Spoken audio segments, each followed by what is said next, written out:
यस्तो छ, पुरै क्लाउडी छ। होपफुल्ली आज चाहिँ म के पक्रिन्छु होला। रडहरू अपग्रेड गरेको छु। लास्ट टाइम जाँदाखेरि यो यसको यो माथिको लुज भएर म फर्किनु पऱ्यो त्यत्तिकै होइन। त्यो दिन सानो सानो मात्रै पक्रेँ। अनि यो नयाँ ल्याएको छु। आज चाहिँ यो मैले गर्छु। आज चाहिँ ठुलो भाँडा लगेर जाँदैछु होइन। पहिला चाहिँ त्यो रिभर साइड जस्तोमा गरिहेर्ने, अनि त्यसपछि त्यहाँ परेन भने चाहिँ अफ द बिच अर्को साइड जान्छौँ। होपफुल्ली म यसलाई ठुलो माछा पक्रिन्छु यसपालि।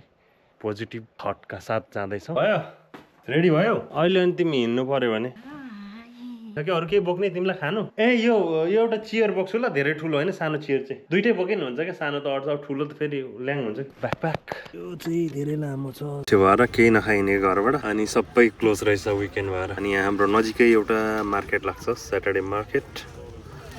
स्याटरडे मार्केटमा छौँ। अब यहाँ खाएर हामी फेरि फिसिङको लागि जानेछौँ। मार्केट हो यस्तो छ यहाँको दृश्य। अनि यहाँ सिल्स पनि पाउँछ नि, थाहा छ नि तिमीलाई? ओहो तलबाट चाहिँ सिल्स देख्छ। बिर्सेछु नि त, त्यो सिल्स चाहिँ यहाँ छ। लड्नु आँट्यो काले मरेको जस्तो गरेर सुतिरहेछ। जहिले आउँछ यो समुद्रबाट कनेक्टेड छ क्या यो रिभर। अनि त्यो हिँड्दा हिँड्दा थाकेर चाहिँ यहाँ रेस्ट गर्न आउँछ अरे क्या। कस्तो छ खानेकुरा?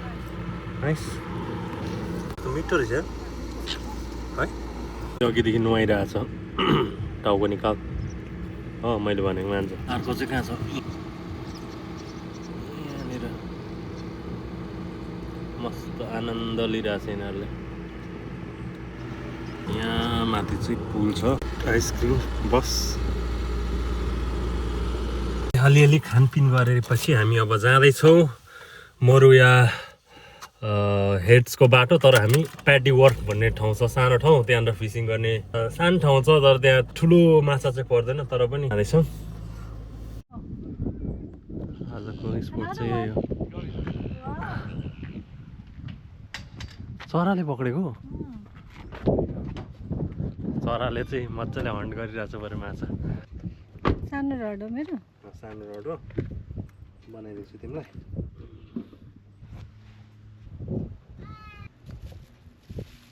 दुईटा रोड छ, उहाँले यहाँ राख्नु भएको छ, मेरो चाहिँ यहाँ छ ढक्कसँगले। अब हामी वेटिङमा छौँ।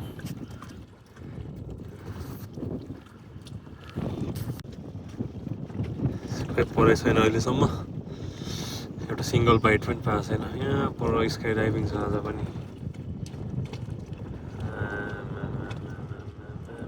मान्छे झर्दैछ, एउटा दुईटा तिनवटा। एउटा स्कुल छ नि त स्काई डाइभिङको, मरुया स्काई डाइभिङ। टेक अफ लियो है। अब फेरि यहाँ जम्प मार्छ यिनीहरूले एकछिनमा, देखाउँछु। यहाँबाट टर्न एउटा आउँदैछ, अब यहाँबाट जम्प मार्छ यिनीहरूले। देख्दैन यहाँ फलेको।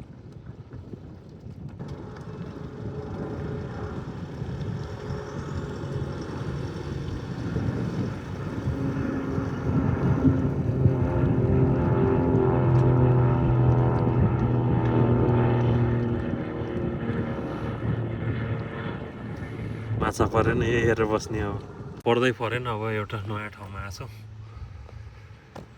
अहिलेको ठाउँमा चाहिँ कसैको परेन रहेछ क्या आज एकदम। एउटा बाइट पनि भयो नि।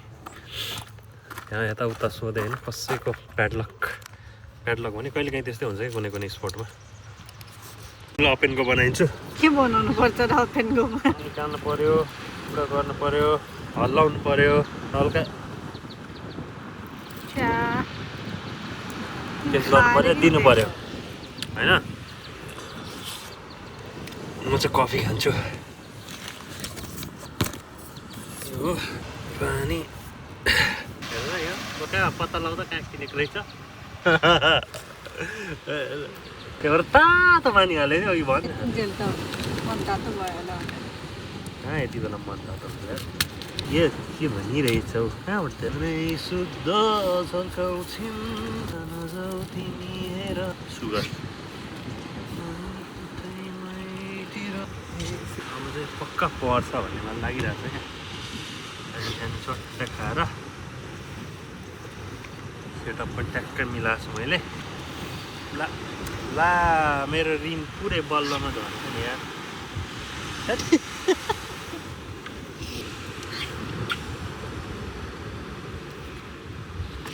के झऱ्यो पकेटबाट फेरि चुप परेन कफी खाने बस्ने अनि ऊ पर एउटा बुढाले मार्दैछ अघिदेखि धमाधम पारेको छ त्यसको लोकेसनमा गएर अब एक दुईचोटि ट्राई गरौँ न त्यसको बुढी पनि उयो कुकुरुक्क भएर बसिरहेको छ तिमी जस्तै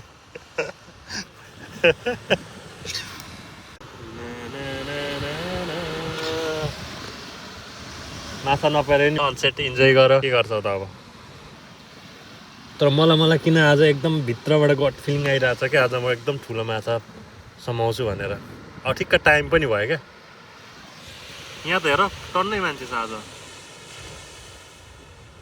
यहाँनिर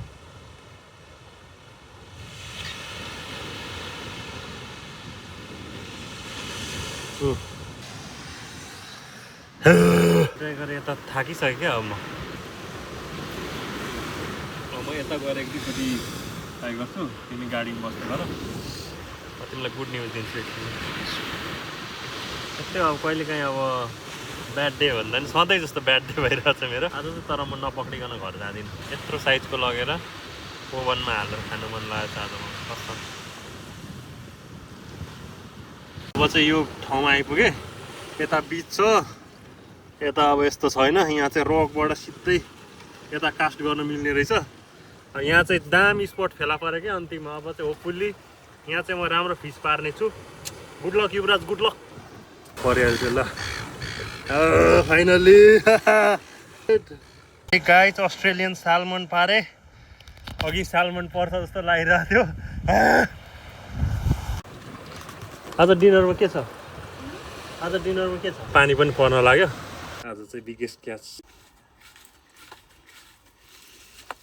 कति सेन्टिमिटरको रहेछ आज 47 सेन्टिमिटरको रहेछ कस्तो फिल भइरहेछ मजा आइरहेछ लाइफको बिगेस्ट क्याचै भनौँ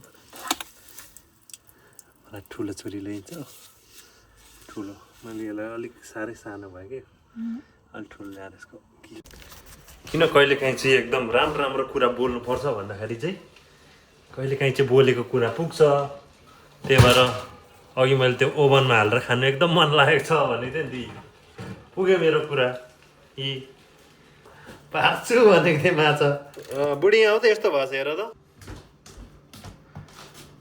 पाएको अझै राख्ने क्रिस्पी हुन्छ नि त होइन अलिक उड्छ नि त यसको